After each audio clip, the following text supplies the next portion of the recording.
Meus amigos, eu acho que aí pode ser um ponto de ruptura. Ou não também, né? Nunca pensei em ser perfeito, mas vou correr pelo direito. Fala, moçada, beleza? Bruno Formiga na área, convidando você a se inscrever no canal, tocar na notificação, deixar o seu like, seu dislike, comentar o conteúdo, compartilhar o conteúdo e fazer tudo aquilo que você já sabe. Gabigol andou recebendo sondagens europeias de times da Premier League, principalmente do West Ham. E aí fica uma questão: precisa? Para quê? Vale a pena? O caminho é esse, de fato. Existe um mercado, óbvio, que tem o seu topo, que é a Europa, que é a Champions. Ponto. Mas será que especificamente na situação do Gabigol, ele ainda necessita aceitar qualquer coisa que venha de lá só para provar para si ou para quem quer que seja que eu posso dar certo nesse principal palco? Ou eu posso ser enorme, quase único, neste palco aqui, que já me consagrou, mas ainda tem um caminho aí para muita coisa. O que é que hoje o Flamengo não dá ao Gabigol que o West Ham, por exemplo, poderia dar? Ou outro time da mesma prateleira, porque já ficou muito claro que acima disso, hoje, por um jogador de 25, 26 anos, o mercado europeu não vai se interessar. Então, hoje, imaginar que o Gabigol jogaria no Bayern, no Liverpool, no PSG, no City, no Real, hoje parece um pouco devaneio. Talvez num pós-Copa, com o Brasil eventualmente campeão, com ele jogando muito bem, pode acontecer, mas seria um ponto fora da curva. Hoje, no traçado desse percurso, é o West Ham e outros times. E aí é o ponto: precisa a qualquer custo esse retorno para a Europa? Ou o Gabigol pode ser um cara, um novo velho caso, para mostrar para uma molecada de que, o sonho da Europa continua. Os moleques ainda vão crescer querendo a Champions, querendo o Real, querendo o Barcelona, isso não tem como. Mas o moleque pode olhar e falar: bicho, cara, eu queria muito ser o Gabigol também. Viver o que esse moleque tá vivendo deve ser absurdo. O cara já é top 5, top 6. Se você tá com má vontade, pode falar que é top 10 da história de relevância do Flamengo. Que não é nada, não é nada, é a maior torcida do Brasil. Isso tem uma relevância bizarra. O Gabigol tá no topo da pirâmide do que ele pode aqui. E será que vale este topo aqui ou vale o meio do caminho na Europa, por ser a Europa e por ganhar alguns a mais, porque de fato, pela conversão, o cara vai ganhar mais? É por aí que eu queria ir, porque a gente teve boas discussões no De Placa lá na TNT em cima desse ponto, baseado na notícia dada pela Sky, que Vitor Sérgio Rodrigues já tinha trazido, de que não é tão novidade assim. A Sky traz a informação das conversas pelo interesse de um empréstimo do Gabigol para o West Ham de 18 meses, dá 1 ano e meio, e o Flamengo recebendo ali 6 milhões de euros. Para mim não faz sentido nenhum para o Flamengo, nem para o Gabigol. Mas seria um ótimo negócio para um West Ham que hoje é o 5º colocado da Premier League, sonhando com a Liga dos Campeões da Europa. O Moyes faz um bom trabalho, é verdade. O West Ham apresenta um bom modelo de jogo, diferente do Flamengo. Hoje o time está montado e o Gabigol lá chegaria para brigar por minutos, mas ganhando em Libra, tendo uma chance de Champions na temporada passada, mas precisando recomeçar, né? Você está zerando a vida para começar tudo de novo, para recriar uma imagem num ambiente intenso, difícil, hostil, de uma imprensa extremamente crítica, até bem pior do que na Itália ou, por exemplo, em Portugal, por onde o Gabriel já passou. O Gabriel carregaria esse histórico e chegaria num time que nesse momento está dando resultado, está funcionando e ofensivamente está montado. E daqui a pouco eu vou mostrar como esse West Ham está montado com a ajuda do SofaScore. Mas a conversa é essa, falando do time de Londres, mostrando o Gabigol, e aí se fala de números e se fala dessa montagem do negócio, né? Eles, inclusive, lembram dos 104 gols em 147 jogos pelo Flamengo.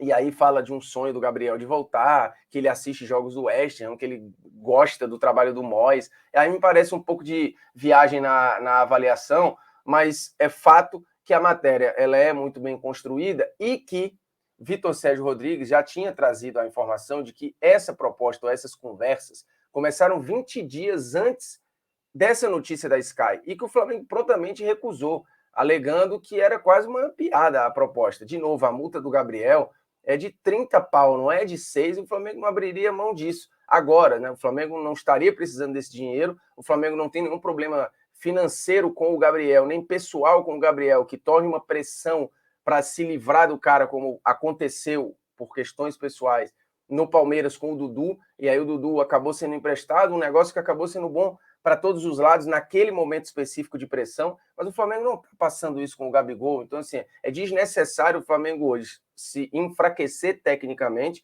e simbolicamente, porque é aquilo, simbolicamente o Gabriel representa hoje algo muito raro e muito especial, de uma conexão que acontece às vezes, com resultado, com desempenho e com idolatria. Em que lugar o Gabriel vai ter isso hoje? É muito difícil. Copa do Mundo, ele está encaminhado por aqui. Talvez se ele for para o West Ham, seja passo atrás. Então, Copa do Mundo, o Gabriel pode ter jogando pelo Flamengo. Uma idolatria que ele nunca terá na Premier League, ele vai ter jogando pelo Flamengo. Questão de grana, milionário ele já é, vai ter um pouco mais, um pouco menos. Aí é uma questão de escolha pessoal, mas não sei se vai fazer uma diferença tão absurda naquilo que o Gabriel projeta para a vida dele. E só ele pode dar essa resposta. E do ponto de vista de ambição, de sonho de carreira, o Gabriel me parece um cara que não sei se ficaria satisfeito em estar no West Ham brigando por vaga em Champions, para estar no oitava de Champions, para passar de fase na Champions, para fazer um grande jogo dentro da Champions. Eu acho que para ele é pouco. O Gabriel é um moleque que está acostumado a ganhar títulos agora e a ser artilheiro no Brasil em quase todos os anos que jogou, com protagonismo, que não sei se ele vai ter no West Ham, muito difícil. Eu vou usar o SofaScore para a gente ver como o West Ham está sendo montado. E por falar nisso, o aplicativo você baixa 100% gratuito, o link está na descrição do vídeo, por gentileza, colabore, porque eu não dou dica errada. Corra comigo que você corre certo. Então você vai no aplicativo, baixa, experimenta, aí faz raio-x de jogador, vê a agenda de jogos, acompanha tempo real de jogos com estatísticas, com escalação e com o diabo A4. Então, ó, o West Ham hoje é montado da seguinte forma, certo? Para a gente entender aqui. O West Ham hoje está aqui. Tem destaques como o Declan Rice, que é jogador da seleção, mas é aqui que eu quero chegar, no Antônio, e vou mostrar já já. A última escalação contra o Crystal Palace, por exemplo, a gente abre aqui e vou deixar a escalação com o Watford aberta também. Aí vamos para o jogo com o Crystal Palace, a gente vê o time joga num 4-2-3-1, tem o Lanzini por aqui, que é como funciona como ponta de lança, pisa na área e tal, e aí veio o posicionamento do Lanzini, que se a gente fosse querer mal comparar, em muitos momentos é como se fosse o... Aqui no caso ele tem quase um comportamento de Everton Ribeiro, mas é como se fosse o Arrascaeta.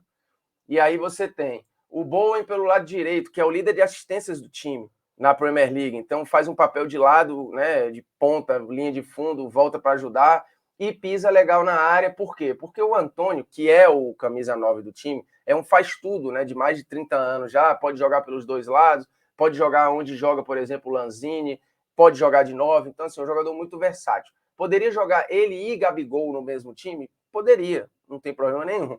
Mas hoje tem o lado direito ocupado pelo Bowen, tem a faixa central ocupada pelo Antônio, e ele sai da área até para fazer um movimento parecido com o movimento que faz o Gabigol, de ir para o lado direito, achando o Bruno Henrique no lado oposto e tal, e você vê ele dentro da área aqui. E você tem uma figura muito importante aqui, o Benrahma, que joga pelo lado esquerdo, fazendo um papel de também pisar na área, mas de muita obediência defensiva, especificamente nesse jogo, né? Que se a gente for olhar para uma variação contra o Watford, a coisa vai mudar um pouco, mas a gente vai ver também um trabalho defensivo muito importante, o Bowen de novo fazendo esse corredor de uma maneira muito importante, o Lanzini sendo esse papel de extrema movimentação, e de novo o Antônio muito na área, mas passeando fora, então dinâmica. O West Ham tem um ataque dinâmico, parecido inclusive com o que o Flamengo tem, mas a briga aqui seria com o Antônio, que hoje é o titular do time. Então o Gabriel, neste momento, não desembarcaria como um titular. De novo, acho que não vale a pena, porque é um risco em ano de Copa do Mundo, que, de novo, dito pelo próprio Tite, o Gabriel está muito bem colocado na disputa. Acho eu, pela conversa que eu tive com o Tite no Rio, é muito difícil que o Gabriel saia do ciclo da Copa, se mantiver o que está fazendo. Porque o Flamengo vai seguir competitivo, brigando por Brasileiro, Copa do Brasil, Libertadores, do jeito que está aí, pelos próximos 2, 3, 4 anos.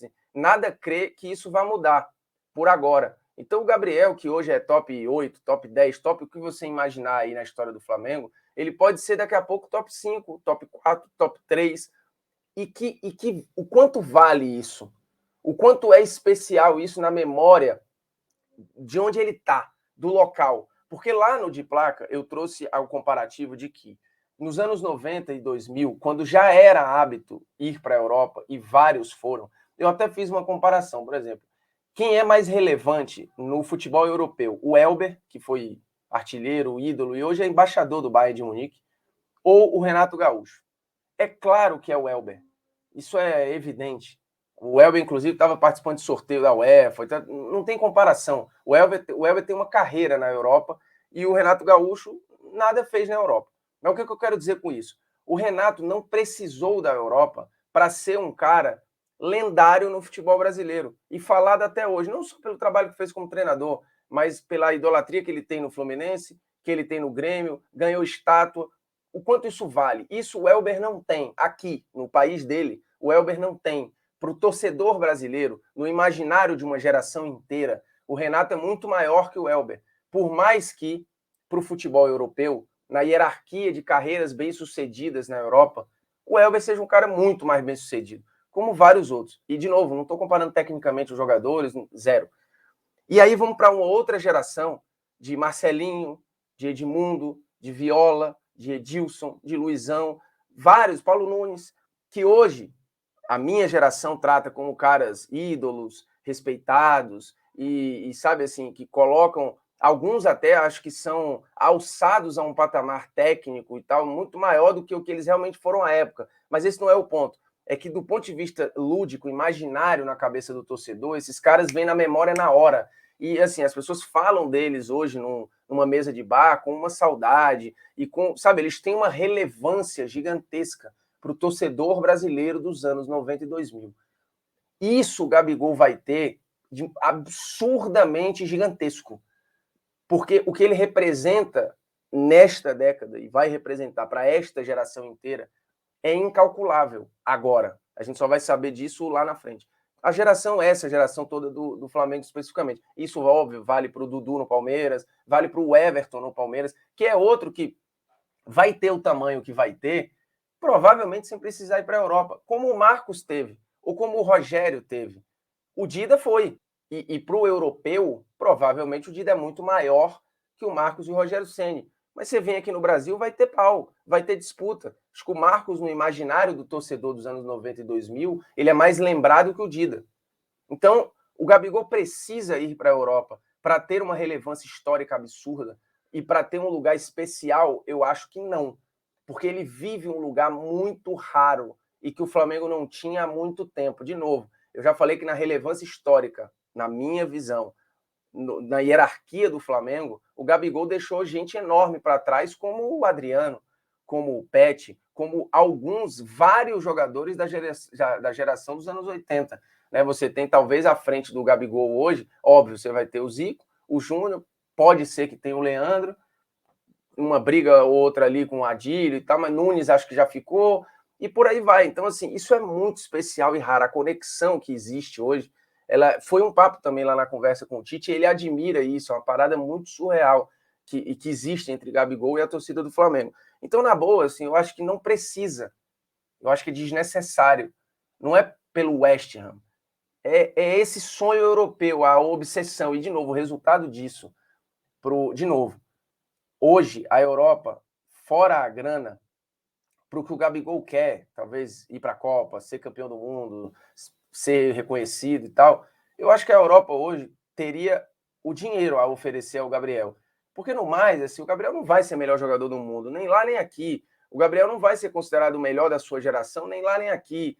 Então, o Neymar, por exemplo, acho que para validação do que o Neymar é enquanto potencial, ele precisava. Lá atrás, o Kaká ou o Robinho e tal, acho que precisava. Mas no caso do Gabriel, acho que passou, foi. Porque hoje é um degrau que ele não precisa subir. Porque esse degrau, ser o West Ham ou ser o time X, é um risco de um tropeço que ele não precisa passar e que não vai mudar em nada a relevância dele, histórica, no imaginário do torcedor brasileiro. E que só pode aumentar se ele ficar aqui. E, de novo, o legado disso, o resultado disso, pode ser algo muito especial e difícil. Porque, de novo, um cara desse tamanho, nesse hype, com esses resultados, com essa frequência de bons resultados, de títulos, de artilharias e tal, ficando, escolhendo ficar e indo para a seleção e se dando bem lá, indo por aqui, pode ser um recado para uma geração inteira de moleques que, repito, como falei lá no começo, vão continuar sonhando com a Europa, vão continuar jogando no videogame, provavelmente, com o Barcelona, com o Real, com o Bayern, com o City. Mas talvez se isso diminua um pouco na cabeça de um ou dois ou três, o cara fala, putz, cara, hoje eu quero mesmo é aqui. Eu quero mesmo é isso aqui. Eu quero, putz, se eu for ídolo no Flamengo, para mim tá show. Que é o que já foi, né? Nos anos 90, nos anos 80 e tal, e que naturalmente mudou por uma questão de mercado. E que não vai se alterar por completo. O Gabigol não vai mudar o eixo da lógica. Mas ele, de novo, ele pode ser um estalo. E é um estalo que eu acho que só traz coisa boa. Para ele, para o Flamengo e para a molecada. E acho que para o futebol brasileiro, indiretamente. Aí você usa os comentários para dizer se você concorda ou não. É nóis.